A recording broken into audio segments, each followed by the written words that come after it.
ถ้าให้ผมแนะนำสถานที่ท่องเที่ยวในจังหวัดตากที่ต้องมาให้ได้สักครั้งในชีวิตคงหนีไม่พ้นน้ำตกทีลอซู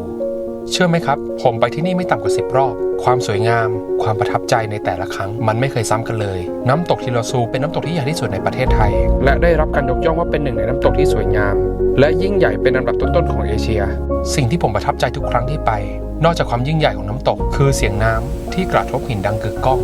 ละอองน้ำที่ลอยมาตามลมเย็นๆทำให้ผมรู้สึกสดชื่นมากการยืนมองน้ำตกที่สูงใหญ่อยู่เบื้องหน้าจะรู้สึกเลยว่านี่คือธรรมชาติที่งดงามที่สุดแบบที่ไม่สามารถบรรยายเป็นคำพูดได้มันต้องมาสัมผัสเองจริงๆถึงจะเข้าใจ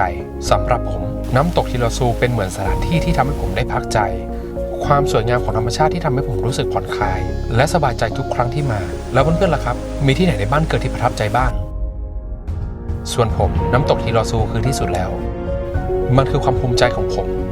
และความภูมิใจของชาวจังหวัดตาก